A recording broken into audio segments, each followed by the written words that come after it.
1480년 10월 18일 조선 한양. 차가운 가을 바람이 부는 형장에 한 여인이 끌려옵니다. 수만 명의 군중이 숨을 죽인 채 그녀를 지켜봅니다. 그녀의 이름은 박구지. 하지만 우리는 그녀를 어우동이라 부릅니다. 그녀는 천한 신분이 아니었습니다. 아버지는 승문원지사 박윤창, 시아버지는 태종 이방원의 손자, 태강수 이동, 즉 왕실의 며느리, 종친의 아내였습니다. 당시 왕은 성종, 신하들은 말합니다. 법전에 없는 형벌입니다. 유배가 관례입니다. 그러나 왕의 답은 단호했습니다. 이 여인은 인간의 도리를 끊었다. 당장 교형에 처하라. 대체 그녀는 무엇을 했기에 조선 역사상 유례없는 왕명에 의한 즉결 처형을 당해야 했을까요? 오늘 우리는 1480년 조선을 뒤흔든 그 스캔들 속으로 들어갑니다. 구독, 좋아요는 영상 만드는데 힘이 됩니다.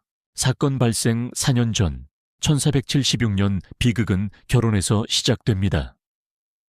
명문가 교수 박구지는 왕족 태강수 이동과 혼인합니다.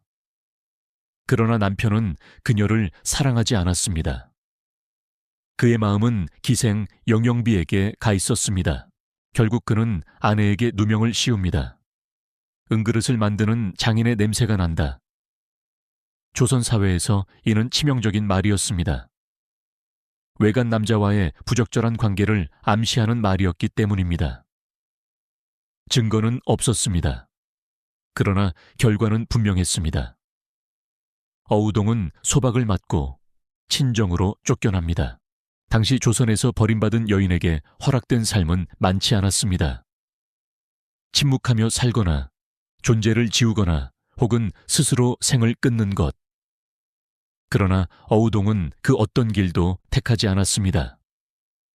그녀는 이 사회가 정해준 질서 자체를 거부합니다.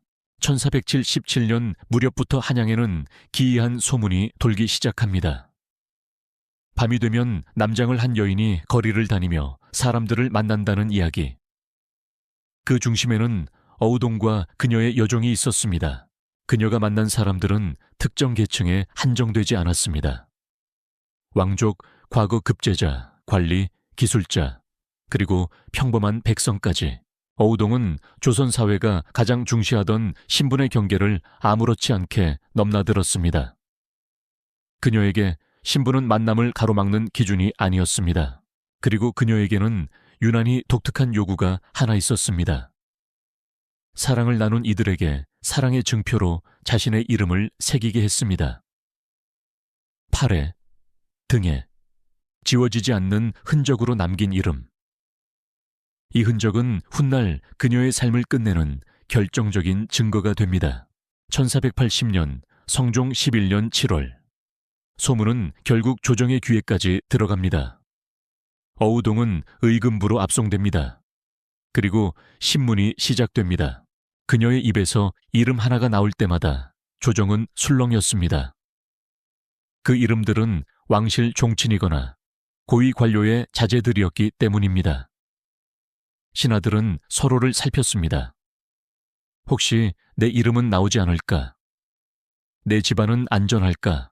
이때 치열한 논쟁이 벌어집니다. 음란죄는 유배형이 관례입니다.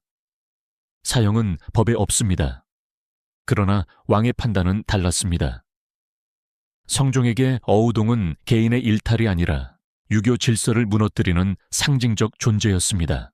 어우동을 교형에 처하라. 왕의 명령은 바뀌지 않았습니다. 양반과 여인이 간통 혐의로 사형당하는 조선 최초의 사건이었습니다. 1480년 10월 18일. 어우동은 그렇게 사라졌습니다. 그렇다면 그녀와 관계를 맺었던 남자들은 어떤 처벌을 받았을까요? 대부분은 가벼운 처벌만 받고 다시 일상으로 돌아갔습니다. 법은 오직 한 사람에게만 가장 무거웠습니다. 어우동은 이렇게 말하며 형장으로 향했다고 전해집니다. 물 흐르듯 살다가 바람처럼 가련히 누구를 원망하리. 성종은 그녀를 죽여 도덕을 세우려 했습니다. 그러나 역사는 묻습니다. 그녀는 정말 타락한 여인이었을까요? 아니면 조선 사회의 위선을 드러낸 가장 위험한 질문이었을까요?